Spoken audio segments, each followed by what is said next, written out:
Bonjour tout le monde, bienvenue sur Post Ciné, la chaîne du passionné. Aujourd'hui, je vais vous parler des sorties au cinéma de films qui m'ont suscité mon attention et mon intérêt pour ce mois de février 2015. Je vais commencer par un film qui est sorti le 4 février dernier, un film fantastique d'horreur qui s'appelle It Follows. Un film américain de David Robert Mitchell d'1h34 avec dans les rôles principaux Maika Monroe, Keir Gilchrist, j'ai écorché son nom, il n'est pas facile à dire celui-là, Danny Zovatto et Olivia Luccardi. L'histoire. Après une aventure amoureuse, Jay découvre qu'elle est contaminée. Désormais, ça la suit et ça tue. Pour survivre, elle doit fuir. Pour s'en débarrasser, elle doit transmettre à son tour la malédiction à un partenaire sexuel. Eh bien, après avoir vu la bande-annonce, wow, un film d'horreur qui sort au cinéma, eh bien, c'est assez rare, hein, mine de rien, pour être souligné. Bon, le sujet a l'air, oui, assez intéressant. La bande-annonce est mystérieuse, on ne voit pas grand-chose. Ça renforce un peu l'intérêt de la chose. Après, je ne sais pas vraiment si, comme il est vanté sur l'affiche, selon certaines critiques, c'est flippant, c'est un film qui terrorise. Bon,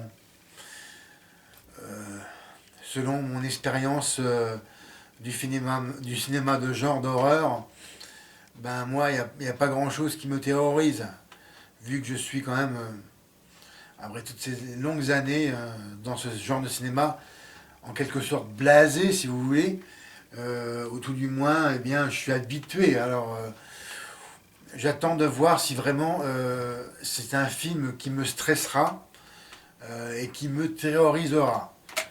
Alors, ça sera vraiment à voir pour ma part, en tout cas, en téléchargement, bien évidemment. C'est pas un film 3D, alors je vais pas aller le voir au cinéma, tout simplement. Hein. Bon, et puis après, oui,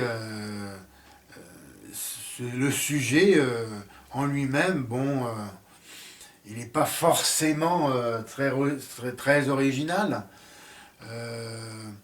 Bon, curieusement, ça me fait penser d'ailleurs au film de Clint Eastwood, Le témoin du mal, avec Denzel Washington, il me semble, dans le rôle principal. Mais là, bon, c'est différent. Je crois que c'était l'esprit d'un serial killer. Enfin, ça fait un peu penser à ça. Et puis, en fait, les références du réalisateur David Robert Mitchell, il a reconnu s'être inspiré directement de Thing, hein, de, du maître Carpenter, hein, entre autres. Alors voilà, je vous le recommande. Ben, si vous aimez les films d'horreur, c'est quand même pas toutes les semaines qu'il en sort un au cinéma. Hein. Le deuxième choix, eh bien, sinon ce serait mon choix préféré pour ce mois de février, mais à confirmer aussi. Alors, c'est American Sniper de Clint Eastwood, film américain d'une durée de 2h14, avec Bradley Cooper dans les rôles principaux, Sienna Miller, Luke Grimes et Jack McDormand. Alors, c'est l'histoire en fait d'une légende, si on veut, en ce qui concerne les tireurs d'élite, ce qu'on appelle les snipers, les snipers. Celui-ci, c'est l'histoire du soldat Chris Kyle, membre des forces spéciales, les Navy Seals de la marine des États-Unis d'Amérique. En l'équivalent en France, chez nous, ce serait les commandos marines. Hein,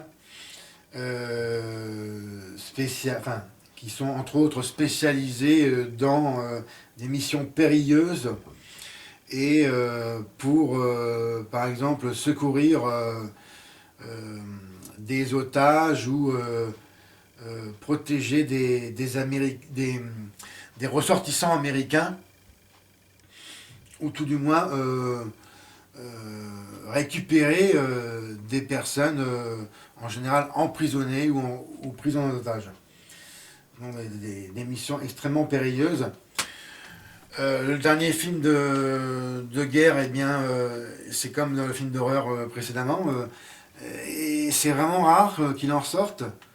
Le dernier en date, si je ne me trompe pas, c'était en janvier 2014, avec du sang et des larmes. Ça parlait d'ailleurs d'un petit groupe de Navy Seals, hein, les meilleurs, hein, the best. C'est le titre aussi d'un film ancien des années 90 avec Charlie Sheen, qui était passionnant. Voilà, donc en fait c'est Clint Eastwood qui adapte le roman autobiographique de ce soldat. Et bon, alors ça se passe. Le sujet, c'est l'instinct et les talents de sniper du soldat Kyle lui ont permis de sauver de nombreuses vies lors des missions les plus dangereuses en Irak, mais aussi d'en noter beaucoup d'autres. À son retour auprès de sa famille, celui qui n'a jamais abandonné un fer d'armes sur un champ de bataille se rend compte que c'est la guerre tout entière qu'il ne peut laisser derrière lui. Alors c'est présenté comme un film de guerre intérieur, hein, qui cartographie le paysage d'une âme ravagée à laquelle Bradley Cooper, à son sommet, offre épaisseur et humanité. C'est pas moi qui le dis, hein, c'est... voilà, si vous avez un cinéma CGR, vous trouverez sans doute ce magazine où je prends mes informations, qui est offert gratuitement. Voilà, exemplaire du mois de février. Et là, il y a descriptif d'American Sniper, avec une interview intéressante ici avec Clint Eastwood et Bradley Cooper, que l'on voit ici. Voilà. Et voilà, c'est selon moi le film vraiment de ce mois de février. La bande-annonce m'a vraiment halté, enfin m'a pas halté, je me trompe d'expression, m'a vraiment intéressé. Une bande-annonce comme ça, tendue, oui, haletante, hein, qui a suscité voilà, vraiment mon grand intérêt. Je ne pense pas, selon moi, que c'est un film destiné au public féminin. Vraiment pas. À moins que peut-être des militaires féminins ou retraités y trouveront un quelconque intérêt. Moi, comme ancien militaire, oui, c'est sûr que ce genre de film m'intéresse tout de suite.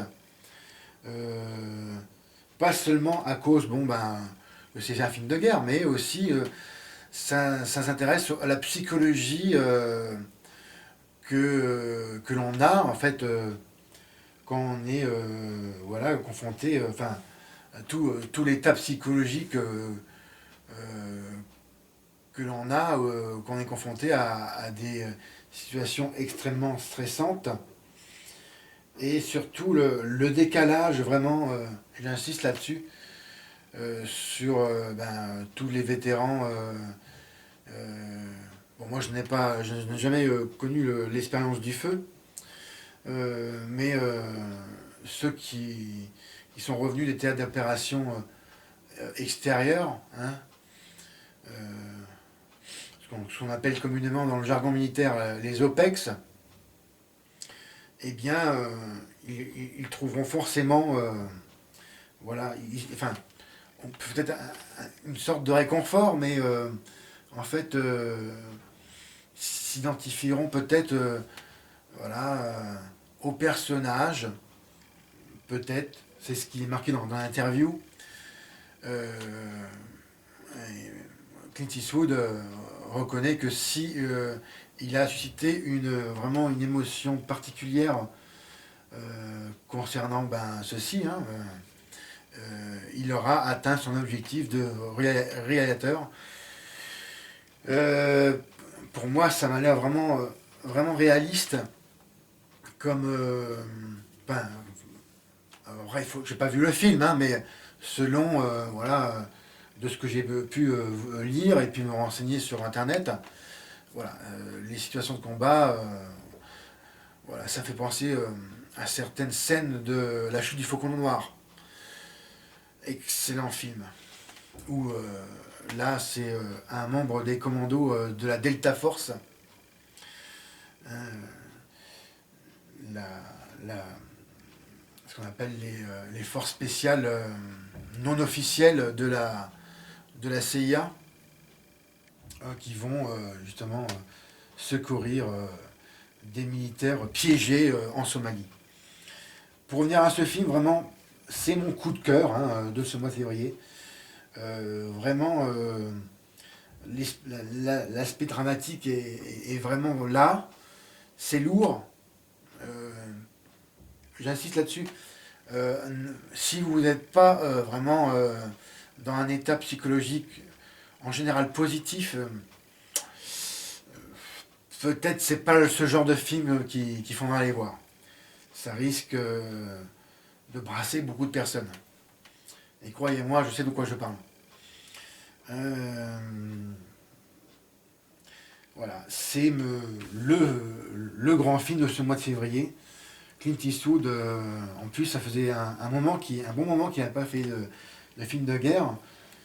Le dernier, c'était Lettre à nos pères, sur la Deuxième Guerre mondiale. Alors, je pense que là, il a, à mon avis, hein, il a fait un grand film. Mais c'est vraiment à confirmer, car c'est pas seulement sur des situations de combat, mais surtout ça s'intéresse au côté psychologique de l'individu. Et ce film-là sortira le 18 février prochain. Et le troisième et dernier film, qui sortira le 25 février. Bon, c'est un film présenté comme science-fiction. Voilà. Ouais, fantastique aussi, hein, un peu. Film américain de Dean Israelite, d'une durée de 1h46 minutes, avec Johnny Weston, Sophia Black-Delia, Sam Lerner, Alien Evangelista et Ginny Garner pour les rôles principaux. L'histoire: le jeune génie scientifique David et sa bande de potes, tout aussi surdoués, mettent la main sur les plans d'une machine à remonter le temps qu'ils parviennent à assembler, puis à utiliser à cœur joie pour leur plaisir et bénéfice personnels. Tandis qu'ils te poussent... Excusez-moi, j'ai un chat dans la gorge. Graduellement, leur exploration de quelques heures à quelques jours et au-delà, ils ne vont pas tarder à se rendre compte que leurs petits loopings temporels peuvent avoir des conséquences aussi inattendues que désastreuses. Eh bien, en voyant la bande-annonce, oui, ça a l'air sympa. Bon, c'est vraiment, je pense, centré sur le public adolescent. Euh, c'est ouais, le projet Almanach en lui-même, le scénario du film a l'air intéressant. Les acteurs, je ne connais absolument aucun et aucune. Euh, voilà, c'est un petit film, enfin, je sais pas si vraiment c'est un petit film avec un petit budget, mais ça a l'air sympathique. Et le voyage dans le temps m'a toujours passionné. Tout ce qui concerne les machines à remonter le temps, le sujet en lui-même, c'est pour moi d'un très grand intérêt. Après, je ne sais pas si ce film est vraiment sérieux, enfin, dans son approche, ou c'est plus centré aussi sur la comédie. Bon. Alors, ça c'est vraiment à voir. Toujours encore pour moi, comme les deux autres films précédents, eh bien en téléchargement. Bah oui, c'est toujours pas en 3D. Euh, c'est pas, à mon avis, c'est pas forcément un grand film, mais le sujet est assez original.